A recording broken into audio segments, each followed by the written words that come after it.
Hi everyone, it's Lisa here, and welcome to an art journal challenge. This time, Sandra and I haven't done a Sunday challenge for a long time, and this time we decided to do a Sunday challenge.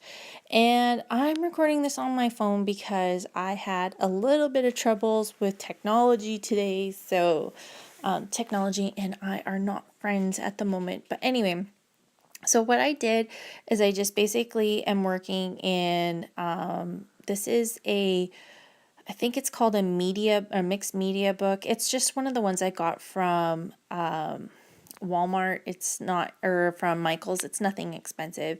So anyway, the pages are really, really thin. So I'm starting off at first with some gesso and I'm just spreading it around the 2 pages, and then I'm going to dry it. So I'm just going to cut out the drying footage because that's kind of boring. So then here you can see I did an image transfer, and what I actually did is I put down a layer of soft gel medium first and then just really burnished this image into it. And this is just the regular copy paper, and you just print it on there, and then you put it onto the soft gel medium, and then you just you spray it with water, and then you lift up. You have to let it dry for a little bit. I probably should have let this dry just a little bit longer, but it came off really, really well. Sometimes it doesn't happen that well. That's just kind of the beauty of art journals. So yeah, so I just had some water on there, so I'm just picking it up, and you can see it's a really, really good image transfer, but some spots aren't that great. But and then I'm going over the whole image with clear gesso because I wasn't sure at this point what I was going to do, but I still wanted to keep that image there. So I'm just going over with clear gesso. It's going to look a little filmy at first, but then it'll dry clear after.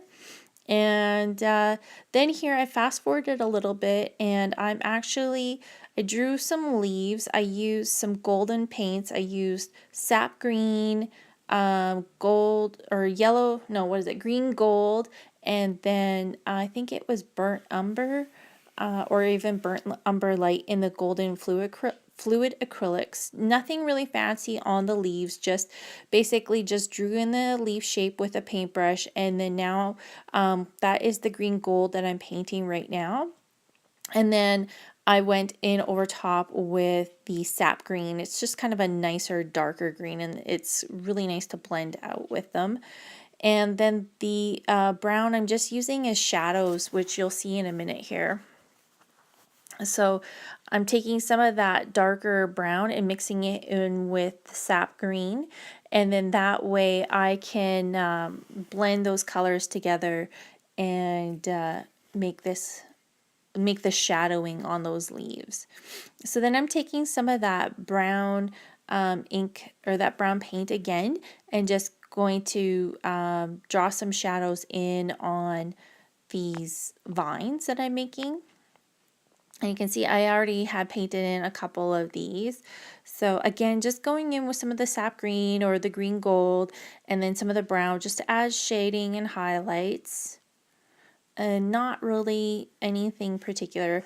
And I'm going to apologize because my recording, I thought I was recording and I wasn't. So I totally missed the whole end of this layout, or this art journal page. So I'm going to kind of explain to you before the pictures show up.